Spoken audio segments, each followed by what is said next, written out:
하고 있고 우리는 어떻게 해야 되는지, 생존하려면 어떻게 해야 되는지, 살아야 되면 어떻게 해야 되는지 보여드리겠습니다. UAE가 1000km도 넘는 예멘의 후티 반군 기지를 직접 가서 때려버렸습니다. 1250km인데요. 알다프라 공군 기지에서부터 UAE가 가서 때린 데까지가 이 정도 거리 됩니다. 그런데 F-16EF, 그러니까 UAE가 미국에다가 개발비를 대고 F-16 블락 60이라는 걸 만들었었거든요. 거기에 이렇게 컨포멀 탱크라고 외부 장착 연료 탱크가 붙어 있습니다. 그래서 항속거리가 꽤 긴데 한 850km 전투 행동 반경 되는데 그거보다 훨씬 더 멀리까지 가서 왕복 2,400km 넘는 거리를 갔다가 때리고 완전히 그냥 보시다시피 저렇게 초토화 시켜버리고 왔습니다. 미사일 발사대를 그냥 다 때려버렸는데 왜 이렇게 했냐? UAE가 완전히 빡쳐버렸기 때문입니다. 자, 로이터가 보도를 했는데요. UAE 공군 F-16 전투기가 월요일 새벽 예멘 북부 사나 인근의 후티 미사일 발사 시설을 공습해 파괴했다. 후티는 이에 대한 보복으로 UAE와 사우디에 각각 2발의 탄도미사일을 발사했으나 UAE에 발사된 미사일은 모두 요격되었고 사우디로 날아간 미사일 중에 한 발은 요격, 한 발은 목표 외곽에 떨어졌다. 라고 로이터가 보도를 했는데요. 자, UAE가 처음으로 예멘에 직접 날아가서 공중급유를 2번이나 받으면서 날아가서 때리고 왔습니다. 이 정도로 UAE가 열받은 이유는 뭘까요? 바로 하이브리드 미사일 공격입니다. 일단 이 후티 반군이 도대체 반군이 어떻게 이런 다양한 그리고 고가치의 고가의 장비들을 가지고 있는지 모르겠지만 이란이 되졌죠.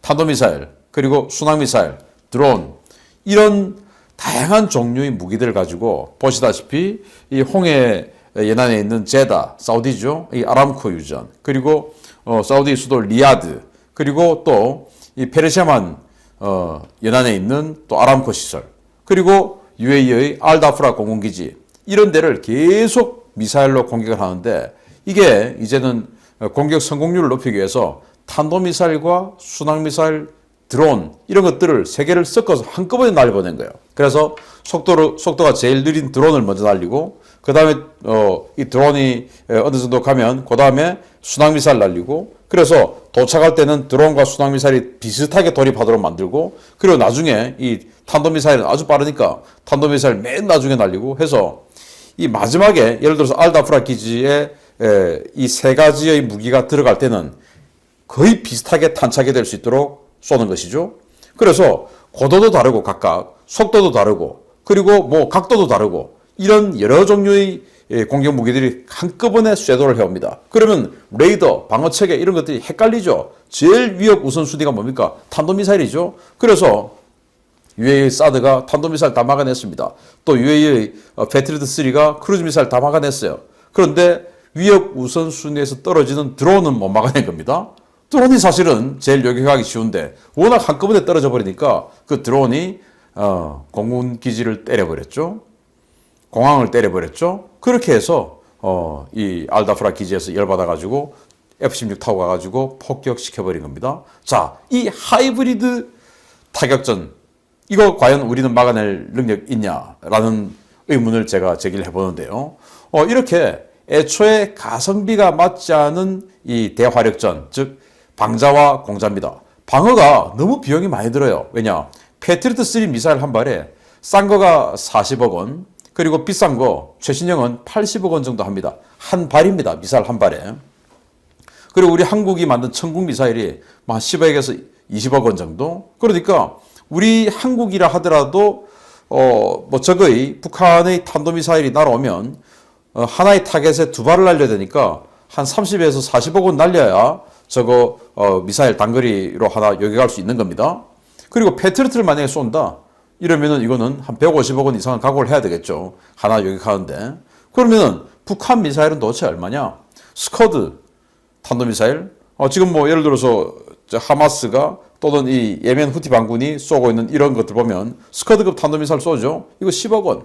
그리고 무유도 로켓탄 1,000만 원에서 2,000만 원. 그리고 공격용 드론 100에서 200만 원. 이런 거 날려가지고 20억 원짜리. 그리고 40에서 80억 원짜리 방어미사일을 소진시키는 겁니다. 이거는 뭐 시간 길게 끌면 방어하는 측이 망하는 겁니다.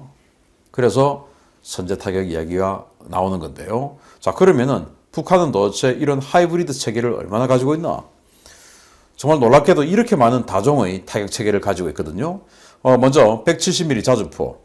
이게 사거리가 53km인데 비행 고도는 12km. 최대 고도입니다. 지금 여기 있는 건 12km. 비행 속도는 마 2에서 3. 그리고 서울 북부 지역의 타격권에 들어가죠. 그리고 240mm 방사포. 많이 들어보셨죠? 이게 이제 갱도 진지에 들어가 있는 장사정포다. 바로 그거 아닙니까? 사거리 80km. 비행 고도 24km. 속도는 마 3에서 4. 또 300mm 방사포. 이게 이제 사거리가 200km. 비행 고도는 32km. 마하 5. 충청권까지 타격 가능하죠. 그리고 대구경 조정 방사포. 이게 300km 이상. 이거 30km. 마하 6.1 이상. 초대형 방사포. 400km 이상의 사거리. 이거 이제 고도가 35km. 마하 6. 전남권까지 타격이 됩니다. 그리고 K-24. 북한판 익스칸데르라고 하는데 저는 아무리 봐도 북한판 현무2. 이건 사거리가 410km. 지금까지 보여준 최대 사거리를 이야기하는 겁니다. 아마 더 날아갈 겁니다. 비행 고도는 50km. 마하 6 이상. 이것도 역시 전남권까지 타격 가능하죠. 또 KN-23. 북한판 에이테킴스라고 하는데 저는 북한판 KT즘, 우리 한국형 전술지대지 미사일 아마 기술 빼갔을 겁니다. 사거리 600km. 비행 고도 50km. 마 3에서 4. 전국이 타격권에 들어가죠. 그리고 또 순항미사일 보여줬죠. 1500km. 이건 뭐 완전히 그냥 근접 저공비행. 마 0.7. 이것도 전국 타격. 자폭형 무인 타격기. 마찬가지입니다.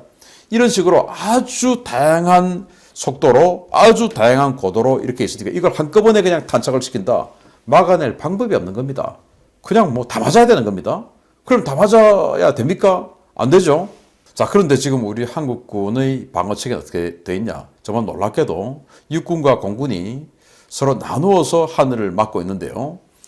이 7km 상공을 기점으로 해서 7km 이상은 공군이 책임 관할 구역이고요. 7km 이하는 육군이 책임 관할 구역입니다.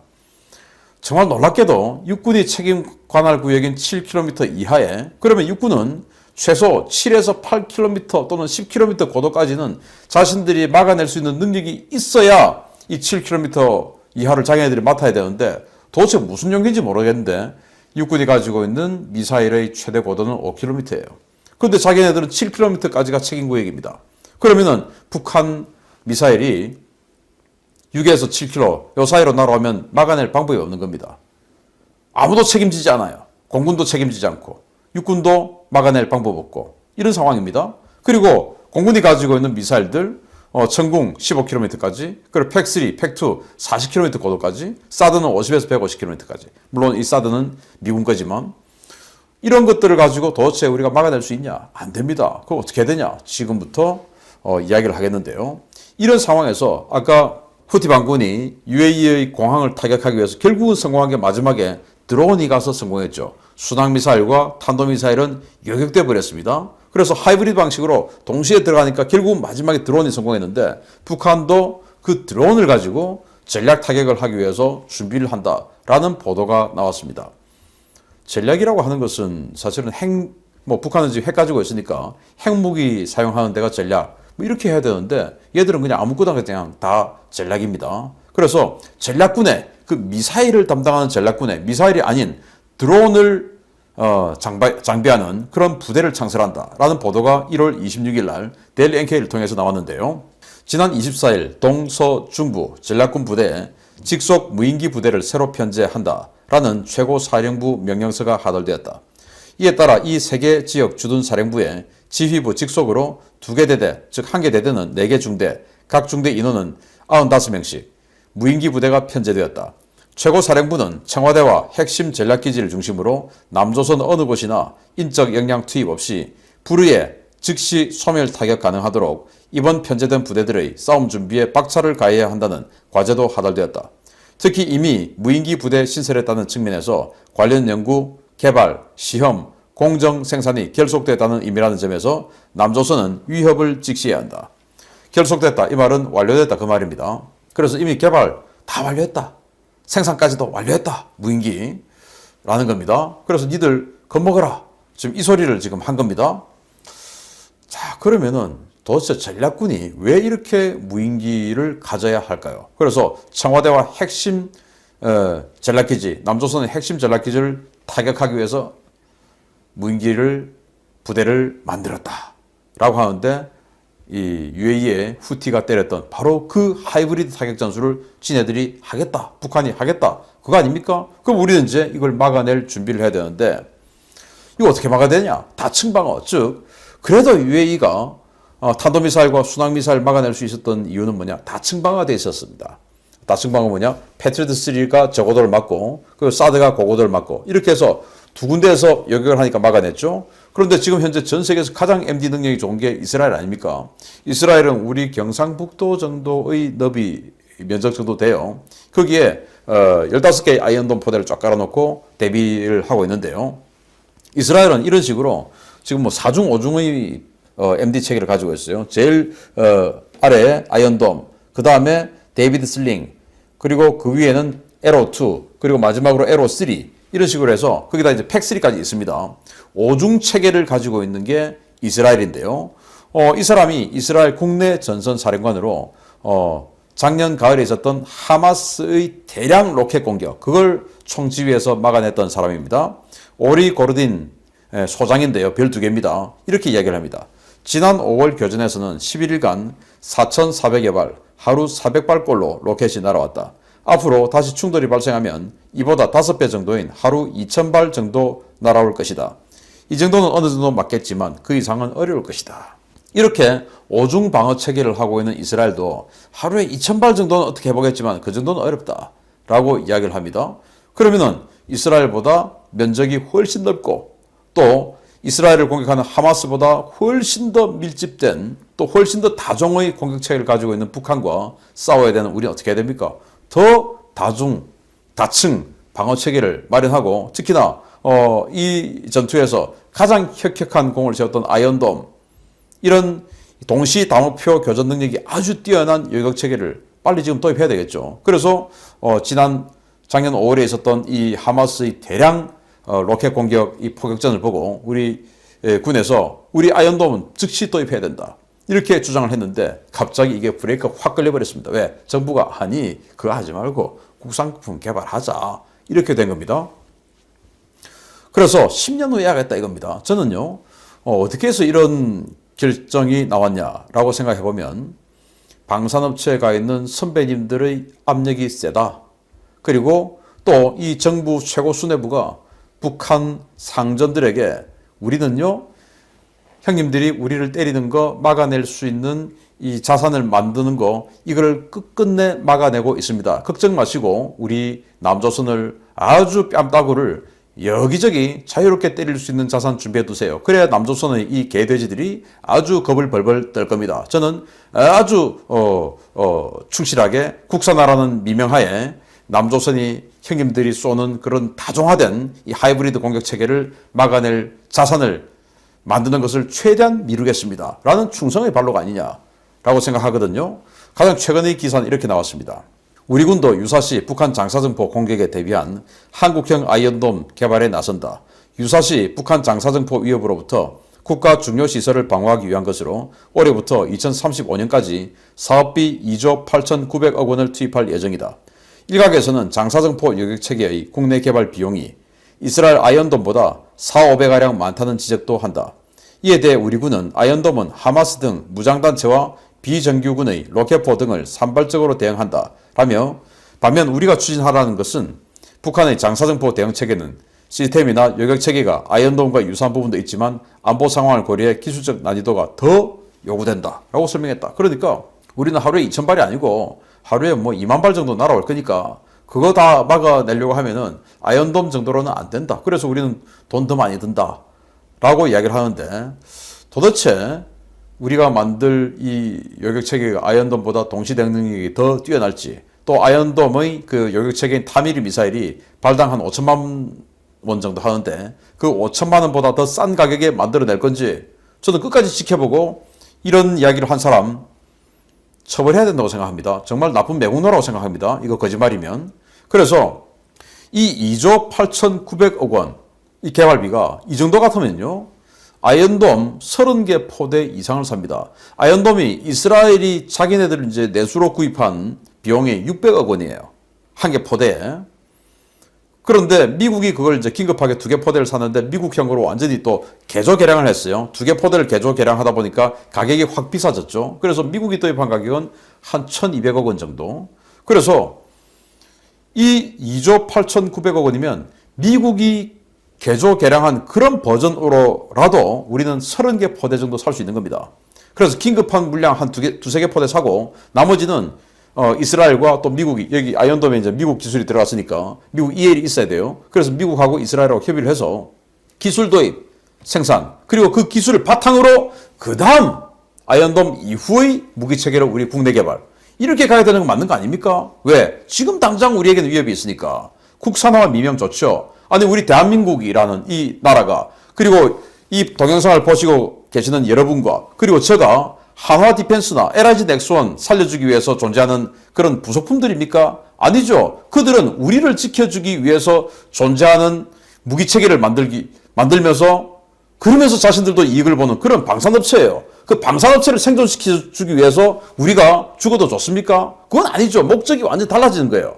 그래서 아이언돔 긴급하게 긴급 도입하고 기술 전수받고 그걸 가지고 LIG 넥스원이든 하나 디펜스든 하나 시스템이든 이런 데서 국내 개발 들어가서 나중에 가야죠. 2035년까지 투입하면 그러면 실전 배치하면 2040년인데 그때까지 우리는 북한한테 빌빌거리고 있어야 됩니까? 말이 안 되죠. 무슨 방산업체 때문에 대한민국 존재합니까? 아닌데 여기는 이런다 이겁니다. 그럼 방산업체 이익이 딱 들어갔죠. 그리고 이 정권은 형님들 우리는 절대 형님들이 우리를 때리려는 거 막을 의지가 없어요. 걱정하지 마세요.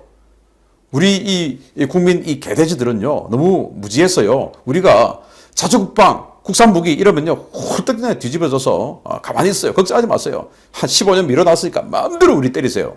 이거 아니겠습니까 이거?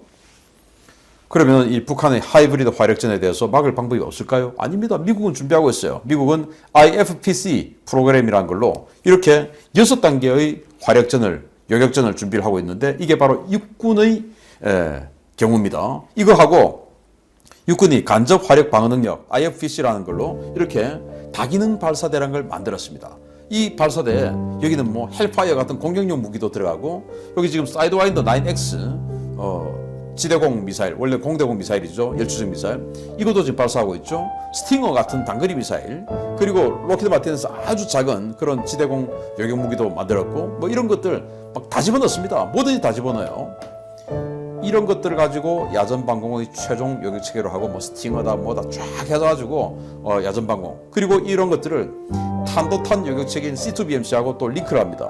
그 C2BMC는 이지상, 위성, 뭐 모든 이 요격 체계 또 패트리어트 3 이런 것들하고 전부 다 링크해서 전구 지역 방어를 다 하죠. 이거하고 이제 야전 방어 전부 다 링크를 하는데 우리도 이런 식으로 가야 됩니다. 육군의 방공 체계 그리고 공군의 방공 체계 이걸 전부 탄도탄 방어 체계하고 다 링크를 해야 되는데 우리는 뭐 야전 방공 따로 하늘 방공 따로 이게 말이 되냐 이겁니다. 지금 어마어마한 위협들이 계속 지금 북한이 하루가 다르게 하루 걸러 하루 지금 미사일 발사하고 그것도 다 다른 종류로 지금 보여주고 있는데 이거 전부 다 한꺼번에 날아가면 니들 어떻게 할래?